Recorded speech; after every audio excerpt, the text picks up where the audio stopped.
Chapter 21. The Lion Becomes the King of the Beasts.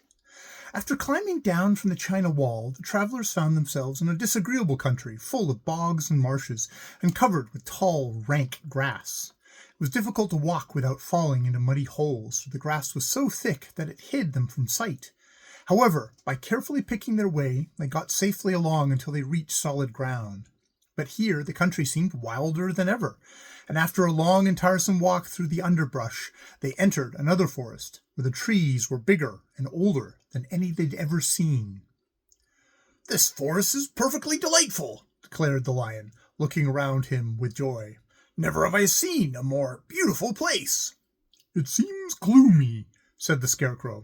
"Not a bit of it," answered the lion. "I should like to live here all my life. See how soft the dried leaves are under your feet, and how rich and green the moss is that clings to these old trees. Surely no wild beast could wish a pleasanter home." "Perhaps there are wild beasts in the forest now," said Dorothy. "I suppose there are," returned the lion, "but I do not see any of them about." They walked through the forest until it became too dark to go any further. Dorothy and Toto and the lion lay down to sleep, while the woodman and the scarecrow kept watch over them as usual. When morning came, they started again. Before they had gone far, they heard a low rumble, as of the growling of many wild animals.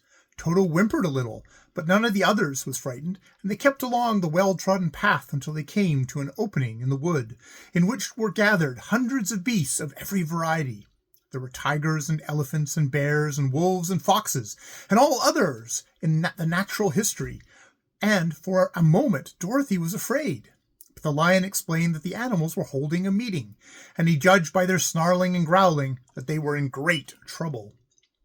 As he spoke, several of the beasts caught sight of him, and at once the great assemblage hushed as if by magic. The biggest of the tigers came up to the lion and bowed, saying, "Welcome, O King of Beasts. You have come in good time to fight our enemy and bring peace to all the animals of the forest once more." "What is your trouble?" asked the lion quietly.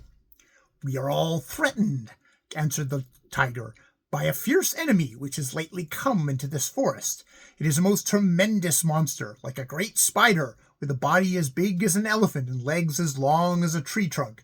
It has 8 of these long legs, and as the monster crawls through the forest, he seizes an animal with a leg and drags it to his mouth, where he eats it as a spider does a fly.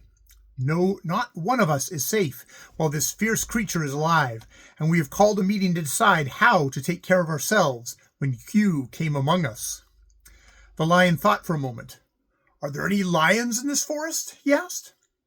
"No, there were some, but the monster has eaten them all, and besides, they were none of them nearly so large and brave as you." "If I put an end to your enemy, will you bow down to me and obey me as the king of the forest?" inquired the lion. "We will do that gladly," returned the tiger, and all the other beasts roared with a mighty roar. "We will." "Where is this great spider of yours now?" asked the lion. "Yonder among the oak trees," said the tiger, pointing with his forefoot. "Take good care of these friends of mine," said the lion, "and I will go at once to fight the monster." He bade his comrades goodbye and marched proudly away to do battle with the enemy. The great spider was lying asleep when the lion found him, and it looked so ugly that its foe turned up his nose in disgust. Its legs were quite as long as the tiger had said, and its body was covered with coarse black hair. It had a great mouth with a row of sharp teeth a foot long, but its head was joined to the pudgy body by a neck as slender as a wasp's waist. This gave the lion a hint of the best way to attack the creature, and, as he knew it was easier to fight it asleep than awake, he gave a spring and landed directly upon the monster's back. Then, with one blow of his heavy paw, all armed with sharp claws, he knocked the spider's head from its body. Jumping down, he watched it until the long legs stopped wiggling, when he knew it was quite dead. The lion went back to the opening where the beasts of the forest were waiting for him, and said proudly, "You need fear your enemy no longer." Then, as the beasts bowed to the lion as their king, and he promised to come back and rule over them as soon as Dorothy was safely on her way to Kansas. End of chapter 21.